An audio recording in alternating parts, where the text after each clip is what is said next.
A CPI que ninguém pediu. O Senado Federal instalou a CPI do Banco Master em abril de 2025, mas poucos brasileiros sabem que ela nasceu de manobra política, não de urgência real. A comissão foi proposta por senadores ligados a partidos que receberam doações de instituições financeiras diretamente interessadas no desfecho da crise do Master. Dos 11 senadores titulares escolhidos para compor a CPI, 7 tinham conexões documentadas com o setor bancário privado brasileiro em suas declarações patrimoniais. O regimento interno aprovado na primeira sessão limitou os depoimentos a 3 horas por convocado, tempo insuficiente para investigar 45 bilhões em ativos. Os precatórios superfaturados. Auditores independentes contratados por fundos internacionais avaliaram a carteira de precatórios do Master em valor até 40% abaixo do registrado no balanço. O banco registrou esses ativos pela metodologia própria sem validação externa obrigatória, dentro de brecha regulatória que o Banco Central nunca exigiu fosse fechada. A CPI convocou apenas 2 dos 5 auditores que assinaram laudos técnicos sobre a carteira, e nenhum deles foi questionado sobre a metodologia de precificação utilizada. O rombo potencial entre valor contábil e valor real pode superar 8 bilhões de reais, quantia que não apareceu em nenhuma pergunta formal dos senadores. O Banco Central sabia. Documentos internos obtidos por veículos especializados mostram que o Master entrou em categoria de atenção especial do Banco Central já no segundo semestre de 2023. Isso significa que a autarquia monitorava os riscos do banco por pelo menos 18 meses antes de a crise se tornar pública para investidores e imprensa. O presidente do Banco Central foi convocado para depor, mas usou prerrogativa legal de sigilo bancário para recusar resposta a 14 das 23 perguntas protocoladas. A CPI não abriu inquérito paralelo para questionar a omissão regulatória do Banco Central, deixando a principal falha sistêmica completamente fora do escopo investigativo. As corretoras intocadas.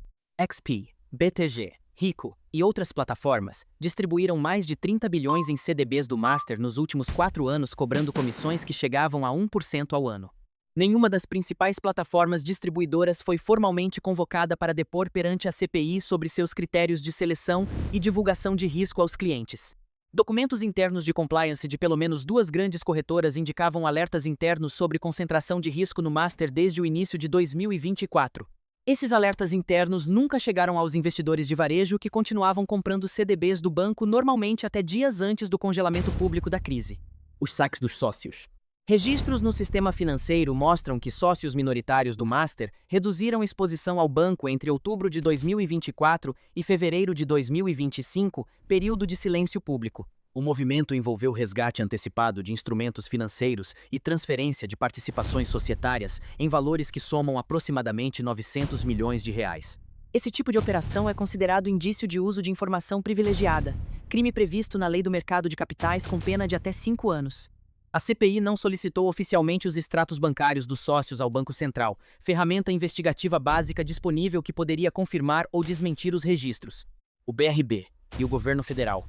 A negociação entre o BRB e o Master foi conduzida com participação informal de técnicos do Ministério da Fazenda, segundo fontes ouvidas por 2 veículos financeiros independentes.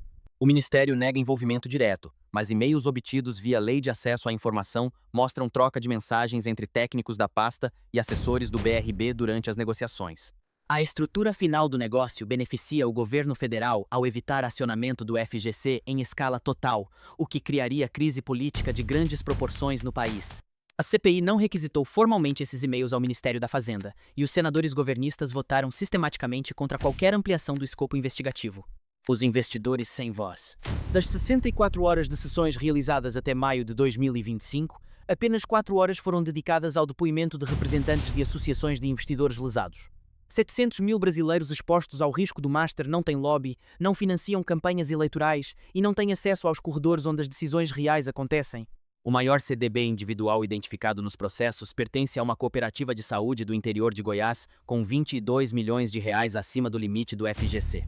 Cooperativas, prefeituras e fundos de pensão pequenos aparecem na lista de credores, mas a CPI preferiu focar nos aspectos técnicos do banco, em vez dos impactos humanos reais.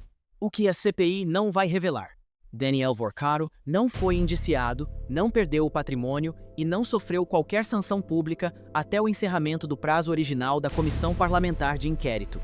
A CPI tem prazo de 180 dias, e relatores já sinalizaram que o relatório final recomendará mudanças regulatórias genéricas em vez de responsabilizações individuais específicas. Comissões parlamentares no Brasil raramente resultam em condenações reais. funcionando historicamente mais como palco político do que como instrumento efetivo de justiça financeira. O maior escândalo bancário desde o Plano Real pode terminar com um PDF de 200 páginas, nenhum réu e 700 mil brasileiros ainda esperando pelo seu dinheiro.